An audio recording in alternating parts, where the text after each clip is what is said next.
bukid. Well, I love the countryside more than the city because of its natural beauty and the peaceful environment. It's a place where you can escape from toxicity and all of your problems seems to fade away. Although I was born and raised in the city, I am truly in love with the countryside because it feels like where I truly belong. The beautiful trees, the sound of the birds, and the fresh air. These are the things I've longed for since I was a child. I've always dreamed of living in a place like this with my own family, and it's so inviting. My partner and I are very thankful for the blessings that we have received, especially since this house was a gift from his mother. She wanted us to continue building a happy life together. O dili na mo sugdan na magpuyong malinahon. But before anything else, mag-start sa ta sa pagpanlimpyo sa palay. And since pagong sugod pas pamuyo na kami na lang, so expected na dili pa sobra kadagan sa mga kagamitan na makita. Na mga gamit na mo maihap pa lang, pero manifesting pohon mas makapurchase patag daghan pang kagamitan labi na sa appliances o pohon, kaluyan, mapa-extend pa nato ning balaya. So, kini nga balay is na-abandon na. And when we first arrived at this house, there was no electricity, wala dyan mga gamit, o kanang gatag-as ang mga sagbot. It's because na-abandon na siya for how many years. However, I fell in love with it from day one, even though it was so messy. Because it showed how beautiful the nature is right in front of our house. So that's the reason na we choose to live here. Kaya sa unang bungad sa kabuntagon, ang beautiful creation dayon ni Lord, tas ang kanindutan pa is sidlak sa adlaw diri jud tinuod nga na ay vitamin C. Kanang walay halong polusyon. O bago pa mo taas tama na tong explanation, karon is magsugod sa ta sa pagpanlimpyo, pagpanghugas o pangpanlambisa. Well, lahi ra jud ng feeling na nakabukod ka kay makatagong kaglihok ug makasinabot mo sa imong partner sa mga lihukonon sulod sa panimalay. Og isa pa diri magsige na lang kog tingsi. Labi na kay mga tao diri misan di nimo kailang hinagharon kaayo og palangisi. Di nimo makita sa ila na problemado sila. Kay mao nang makuha nimo ilang kinaiya. Kanang bisan nun sa kago ilang lawas sa sigpang uma, gagkatawa o gangisi Japon sila na murag wala rin problema. Kanang makapangutana ka nga ingana jud ay kahapi sa mga tao diri sa bukid. O gasayg paana mga tao diri magkasinabtanay pirmi kanang nailuto ay or minsan na problema sa usa ka balay mutabang jud tawo na sila na murag gabayanihan. Misan pag wala kagasampit sa ila og tabang naadjud na sila permi willing mo tabang na walay plastikay. Well, sa syudad naan man say taong ingon ana pero di jud mawala ang plastikay. Mga makimarites og sinahon kanang unahon pang nangilapot o kinabuhi sa laing tao kaysa atubangon ang ilang sariling gubot sa kinabuhi.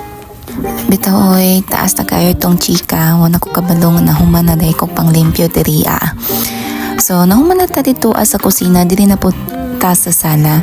So makita ninyo no, wala pa tawon mi bangko. Actually nakapalit na jud kog plastic na mga bangko, maupod lagi. Dali ra jud na nga bali ambot nga no. Hinuon baratuhon naman to, buy one take one naman to sa panabubudigan ako napalit. Pwede na ko mag-mention nasa nga budiga basta dito na ko siya napalit.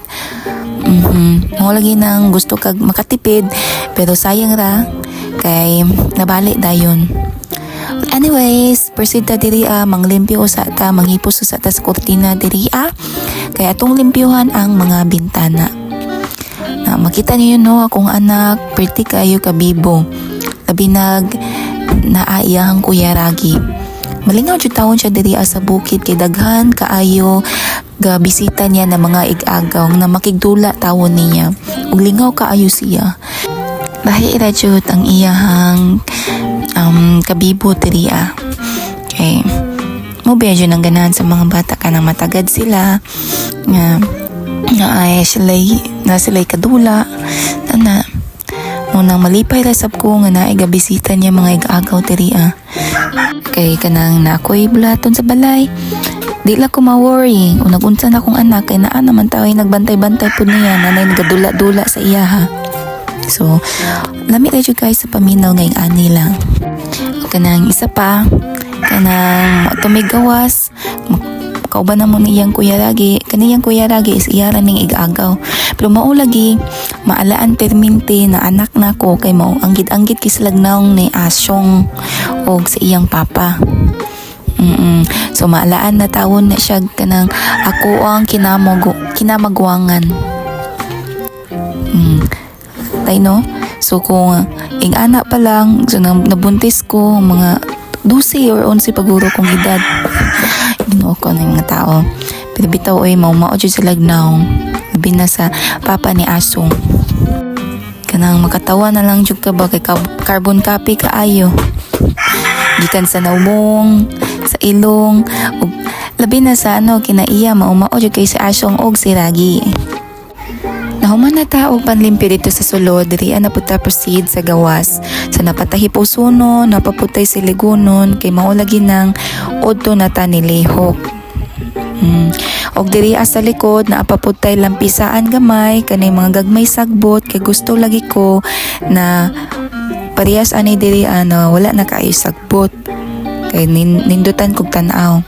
Upohon ako nang tamnan og Bermuda grass, mangita pa kog asa ko mangibot og Bermuda kay ako ang itaplak diri kay kana naging nindot kay tan-awon jud kanang balay na Bermuda ay labi nasa bukid. Tas tanan dag bulak god limpyo kay tan-awon. Murag kanang balay sa diwata. Char.